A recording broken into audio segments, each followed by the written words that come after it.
Jadi dijelaskan apabila orang dia tertinggal rakaatnya, maka bagi orang itu apa yang dia dapati. Kalau misalnya dia mendapati satu rakaat terakhir dari sholat yang dilakukan, maka dia menyempurnakan rakaat yang tersisa. Kalau zuhur berarti 3 rakaat. Bagaimana tata caranya? Tata caranya adalah mengikuti alur sholat itu sendiri.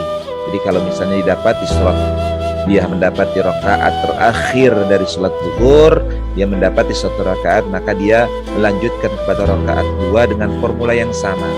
Ada tahiyat awal di dalamnya.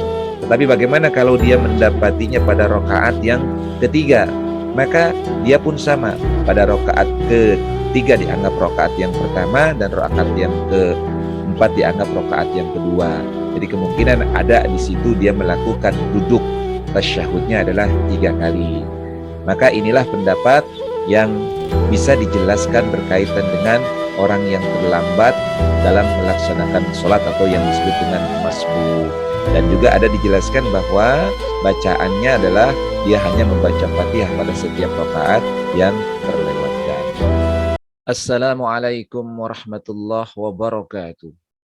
Bismillah, alhamdulillah, wassalatu wassalamu ala rasulillah, Sayyidina Muhammad ibni Abdillah, wa ala alihi wa ashabihi wa mawalah, la hawla wa la quwwata illa billah. Rabbi syrahli sadri wa yassirli amri wahlul uqdatan min lisani yafqahu qawli.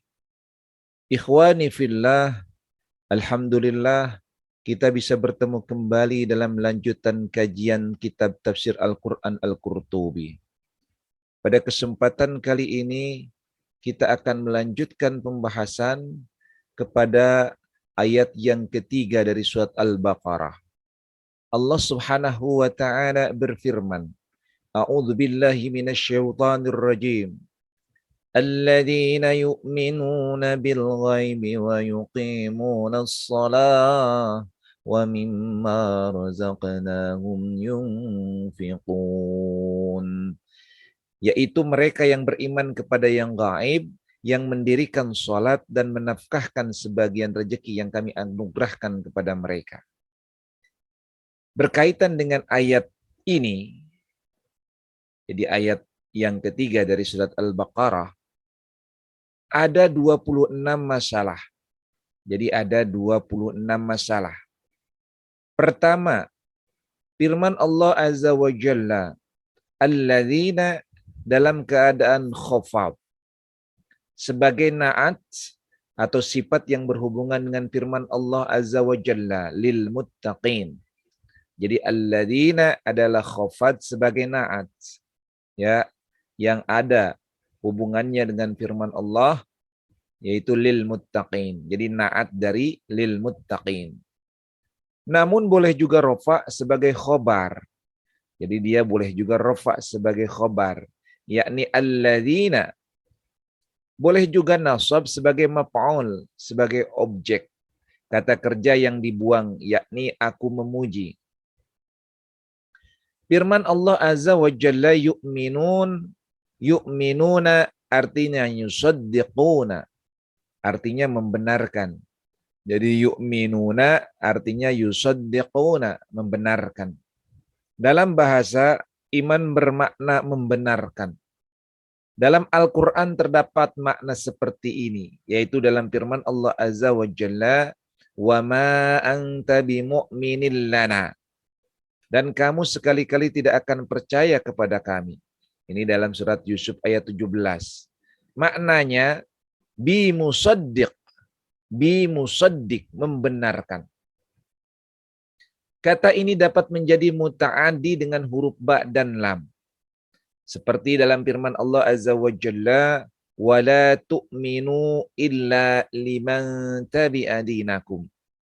Dan janganlah kamu percaya melainkan kepada orang yang mengikuti agamamu. Dari wala tu'minu illa liman tabi'a dinakum. Ada lam di sini, ya. Dia muta'addi. Kata ini dapat menjadi muta'addi dengan adanya la di antaranya. Wala tu'minu. Kemudian dijelaskan kembali Dan firman Allah Azza wa Jalla, "Fama amana li Musa." Maka tidak ada yang beriman kepada Musa. Dalam surat Yunus 83. Maka kita lihat yang masuk adalah huruf li Musa. Fama amana. Fama amana li Musa. Jadi amil ada yang masuk di dalamnya. Maka kemudian dia muta'addi. Ya, di muta'addi. Kemudian Hajjaj bin Hajjaj al-Ahwal yang bergelar Ziqul Asal meriwayatkan, dia berkata, aku mendengar Qatadah berkata, hai anak Adam, jika kamu tidak mau melakukan kebaikan kecuali dengan semangat, maka sesungguhnya dirimu akan condong kepada rasa bosan, santai dan malas-malasan. Akan tetapi orang yang beriman adalah orang yang selalu bekerja keras. Orang yang beriman adalah orang yang mutaqawi, yang kuat. Dan orang yang beriman adalah orang yang memiliki kemauan keras. Sesungguhnya orang-orang yang beriman juga adalah orang-orang yang meninggikan suara dalam doa. Meninggikan suara dalam berdoa dan meminta pertolongan kepada Allah siang dan malam. Demi Allah, senantiasa orang yang beriman berucap, wahai Tuhan kami, wahai Tuhan kami. Saat sendirian atau saat berada di antara manusia, hingga Allah memperkenankan seruan mereka, baik saat sendirian maupun saat berada di antara manusia. Nah ini berkaitan dengan alladzina yu'minuna. Jadi alladzina adalah sudah dijelaskan, ini dalam keadaan khofat sebagai naat dari lil muttaqin. Sedangkan yu'minuna bimakna yusaddiqun. Jadi alladzina yusaddiquna yaitu orang-orang lil muttaqina. Jadi naatnya lil muttaqina, yakni orang-orang yusaddiquna yang membenarkan. Jadi alladzina merupakan naat dari lil muttaqina. Sedangkan yu'minuna maknanya adalah yusaddiquna, artinya membenarkan. Kemudian yang kedua adalah firman Allah Azza wa Jalla bil ghaibi. Dalam bahasa Arab, al-ghaib adalah segala sesuatu yang tidak tampak. Karena kata ini termasuk kata-kata yang memiliki huruf ya. Jadi dikatakan ghabat asy-syams taghayyaba. Jadi aghabat al-mar'ah, misalnya istri menjadi juah, menjadi jauh. Maka disebut mughibah, orang yang ditinggal jauh. Jadi di sini adalah kata yang termasuk memiliki huruf ya. Al-ghaib, ghaib. Nah di sini al-ghaib ini ada dimaknai. Misalnya disebut mughibah. Jadi kalau aghabat al-mar'ah, istri menjadi jauh, maka kemudian dia disebut mughibah, orang yang ditinggal jauh. Apabila suaminya tidak berada bersamanya. Waqa'na fi ghaibah wa ghayabah. Misalnya kalimat yang lain. Maknanya kami berada di sebuah daerah di muka bumi. Sedangkan al-ghayabah adalah al-ajamah, yaitu kumpulan pepohonan yang rindang.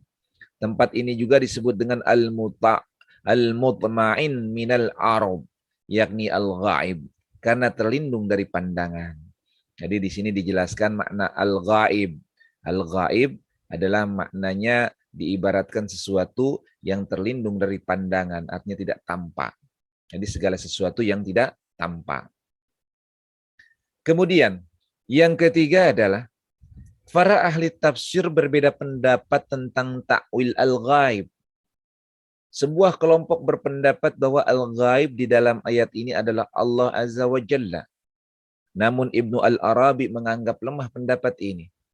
Kelompok lain berpendapat bahwa al-ghaibi itu adalah qadha dan takdir. Kelompok lain lagi berpendapat bahwa al-ghaibi itu adalah Al-Quran dan apa yang terdapat di dalamnya daripada yang gaib. Kelompok lain lagi berpendapat bahwa al-ghaibi adalah semua yang diberitahukan oleh Rasulullah SAW yang di luar kemampuan akal, seperti tanda-tanda hari kiamat, azab, kubur, penghalauan ke padang mahsyar, kebangkitan, jembatan, timbangan, surga dan neraka. Ibnu Athiyah berkata, semua pendapat ini tidak bertentangan, bahkan kata al-ghaib mencakup semuanya. Imam Qurtubi mengatakan adalah Inilah iman yang diisyaratkan dalam kisah Jibril alaihissalam. Ketika Jibril alaihissalam bertanya kepada Nabi Shallallahu alaihi wasallam, "Fa akhbirni anil iman." Qala an tu'mina billah wa malaikatihi wa kutubihi wa rusulihi wal yaumil akhir wa tu'mina bil qadari khairihi wa syarrihi. Jadi Al-Qurtubi mengatakan inilah iman yang diisyaratkan dalam kisah Jibril. Ya, iman. Jadi inilah yang disebut dengan iman. Jadi al-ghaib dimaknai dengan iman. Kemudian Abdullah bin Mas'ud berkata, tidaklah beriman seorang mukmin dengan iman yang lebih baik daripada iman kepada yang gaib. Jadi kemudian dia membaca firman Allah Azza wa Jalla, alladzina yu'minuna bil ghaibi, yaitu mereka yang beriman kepada yang gaib. Jadi Abdullah bin Mas'ud mengatakan bahwa tidaklah beriman seorang mukmin dengan iman yang lebih baik daripada iman kepada yang gaib.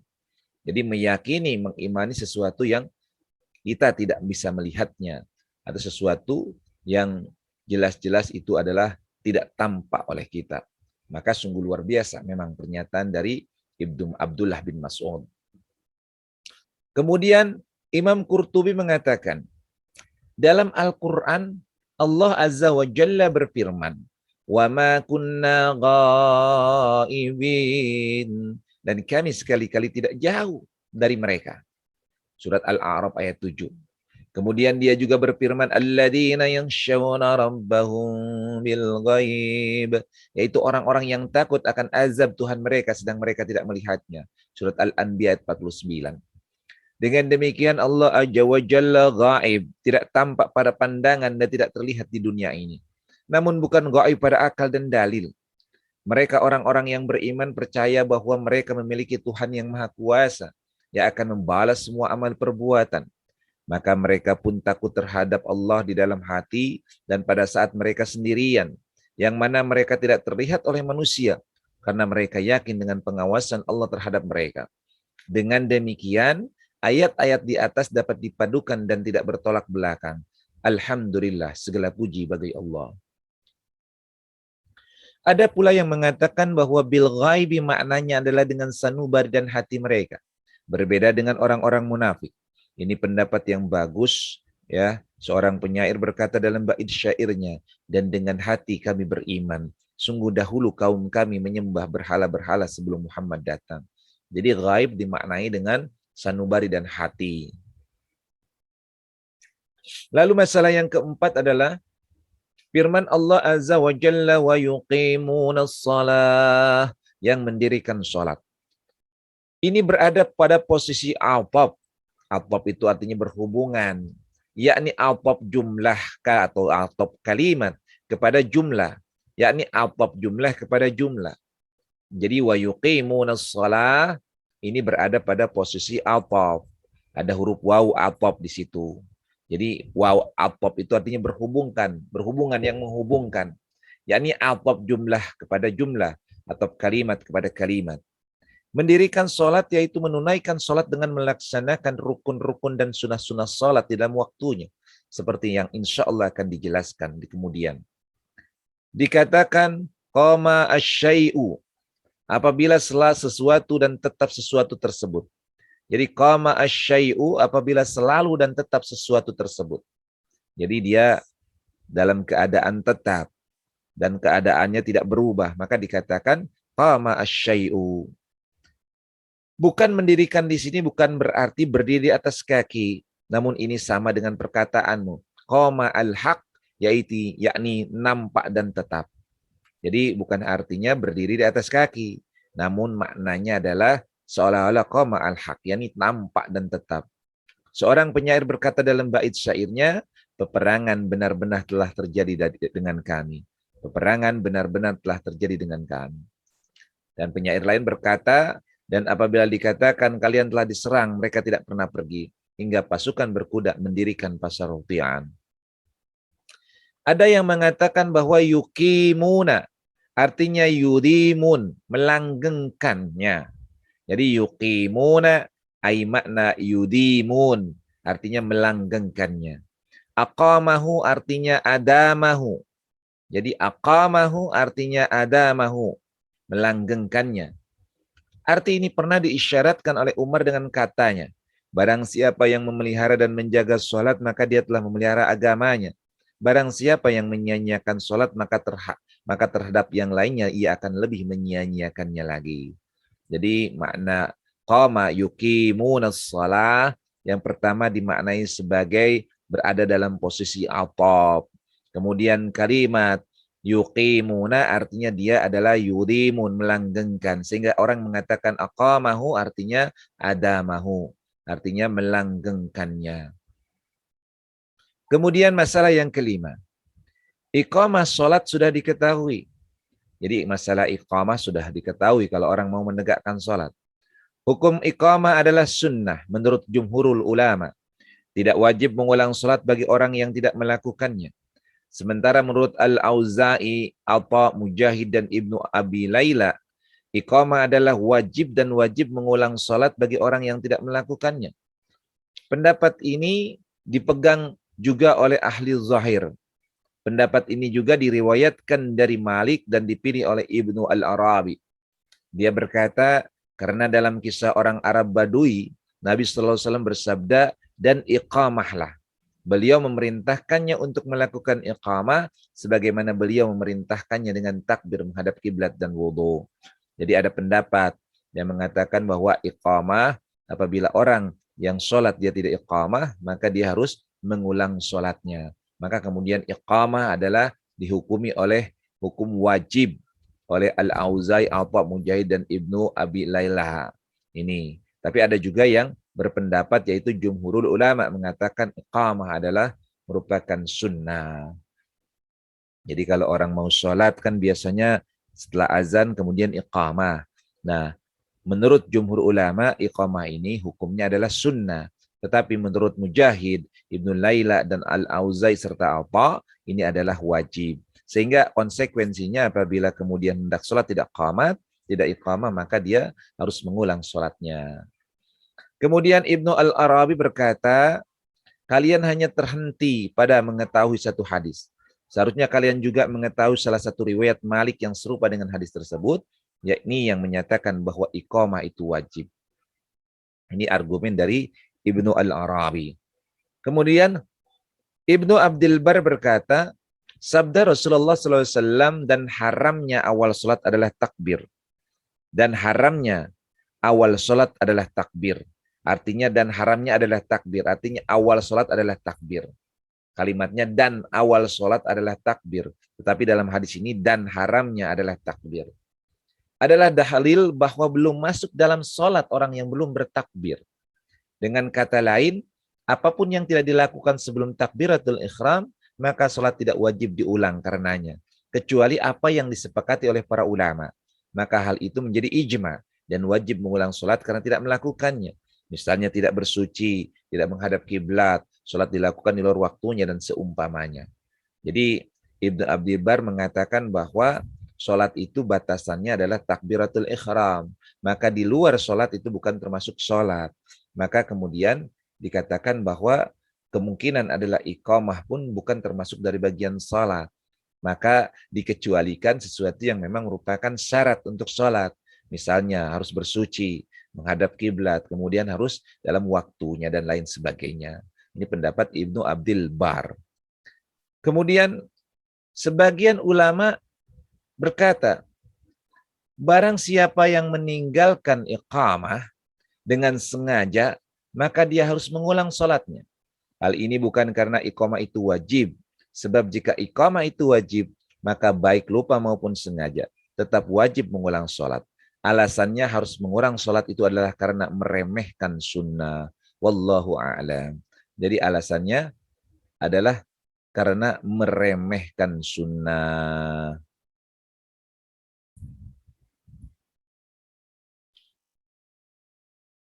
Lalu yang keenam, para ulama berbeda pendapat tentang orang yang mendengar iqamah.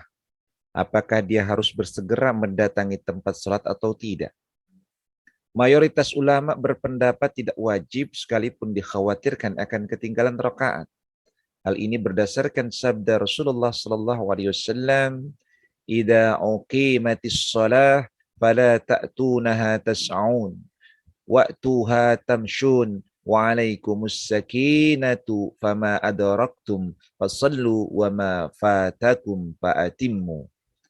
Apabila iqamah sudah dikumandangkan, maka janganlah kalian mendatangi tempat sholat sambil berlari. Namun datangilah sambil berjalan dan hendaklah kalian tenang. Rakaat yang kalian dapati, maka sholatlah.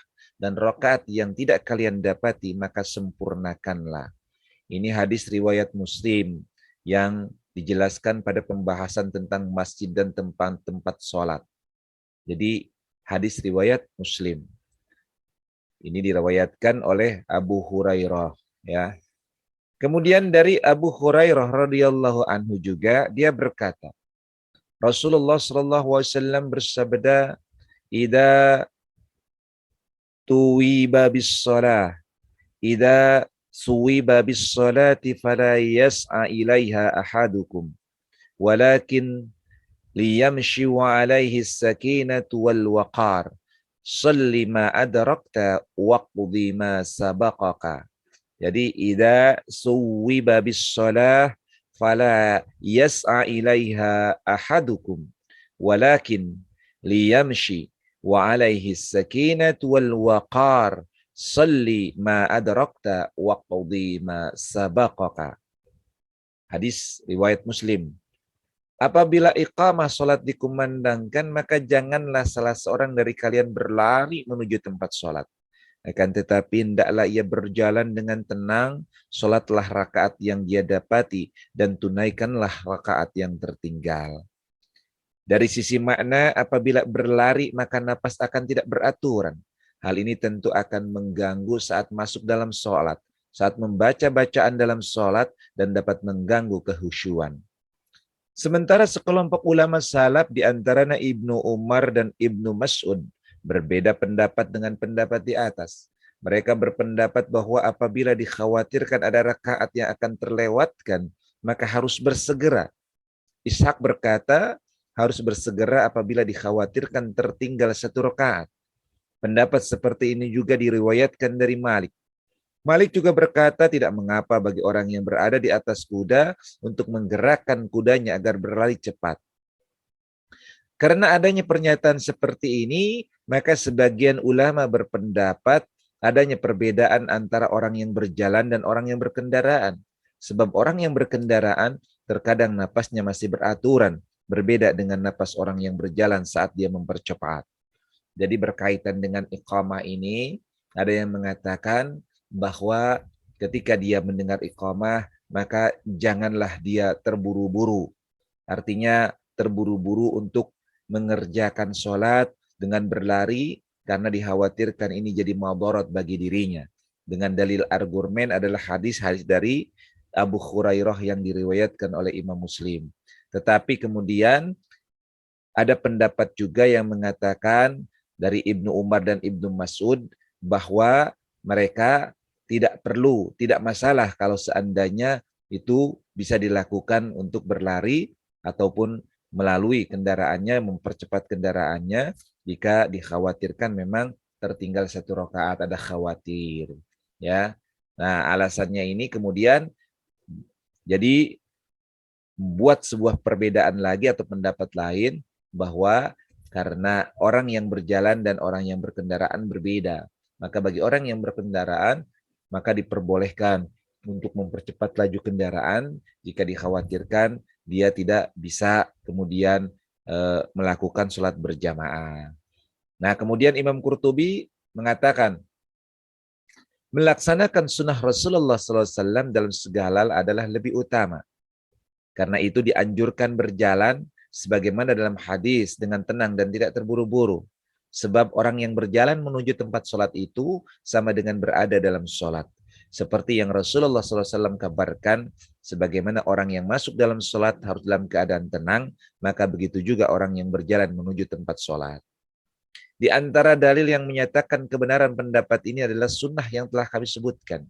Dan riwayat yang disampaikan oleh Ad-Darimi dalam musnadnya, dia berkata, Muhammad bin Yusuf menceritakan kepada kami, dia berkata, Sufyan menceritakan kepada kami dari Muhammad bin Ajlan, dari Al-Maqburi, dari Ka'ab bin Ujrah. Dia berkata, Rasulullah SAW bersabda, "Idza tawadda'ta fa'amadta ilal masjid fala tushabbakunna baina asabi'aka fa innaka fi shalatin." Jadi kalimatnya, idza tawadda'ta fa'amadta ilal masjidi fala tushabbikunna baina asabi'aka fa innaka fi shalatin. Apabila kamu berwudu dan menuju masjid, maka janganlah kamu menyatukan antara jari-jarimu sebab kamu berada dalam salat. Ini hadis diriwayatkan oleh Ad-Darimi. Maka Rasulullah SAW melarang dalam hadis sahih ini sesuatu yang lebih ringan dari berjalan cepat dan menjadikan orang tersebut seperti orang yang sedang salat.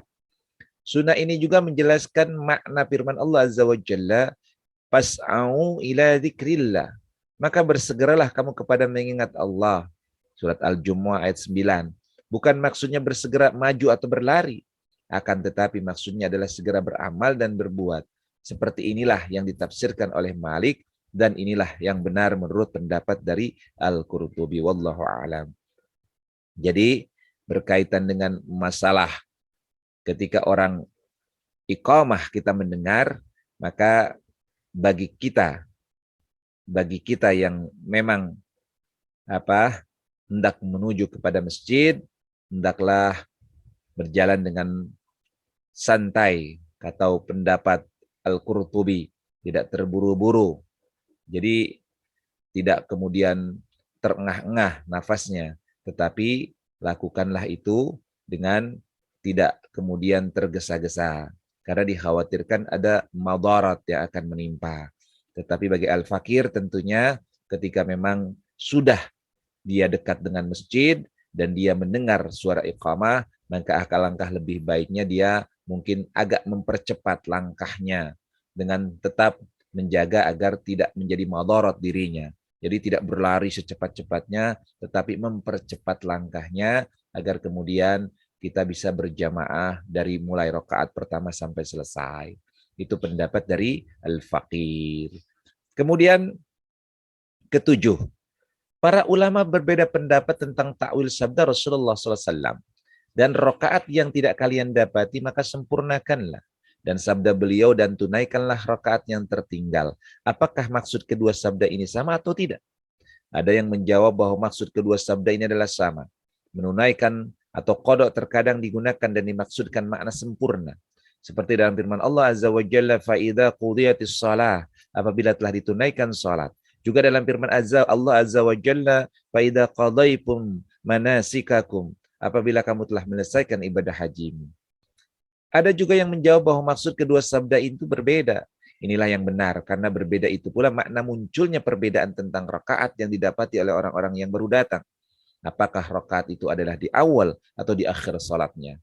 Sekelompok orang dari sahabat Malik, di antaranya Ibnul Qasim, berpendapat bahwa rakaat itu adalah di awal salatnya. Oleh karena itu dia membayarnya dengan membaca surat Al-Fatihah dan surat ayat atau ayat Al-Quran. Ibnu Abdil Bar berkata, inilah pendapat yang populer, mazhab Malikiyah. Ibnu Huwaizi Mandad berkata, inilah yang dipegang oleh para sahabat kami. Ini pula yang dipegang oleh Al-Auza'i, Asy-Syafi'i, Muhammad bin Hasan, Ahmad bin Hambal, Al-Tabari, dan Daud bin Ali. Asy'ab juga mengatakan seperti ini, dialah yang disebutkan oleh Ibnu Abdil Hakam dari Malik. Sementara Isa meriwayatkan dari Ibnu Qasim dari Malik, bahwa rakaat yang didapatinya adalah rakaat di akhir salatnya. Ini dipegang oleh para ulama Kufah. Tadi Abu Muhammad Abdul Wahhab berkata, pendapat ini sangat populer di kalangan mazhab Maliki. Ibnu Abdil Bar berkata, barang siapa yang mengatakan bahwa rakaat yang didapati orang yang terlambat adalah rakaat awal salatnya, maka aku kira dia berlandaskan pada takbiratul ihram. Sebab tidaklah orang yang bertakbiratul ihram kecuali pada awal salat. Sedangkan tasyahud dan salam tidak dilakukan kecuali di akhir salam.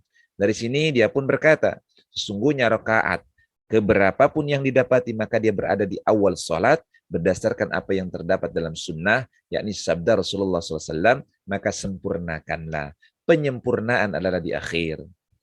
Kelompok lain berdalih dengan sabda Rasulullah SAW, maka tunaikanlah. bahwa yang ditunaikan atau diqadha itu adalah yang terlewatkan.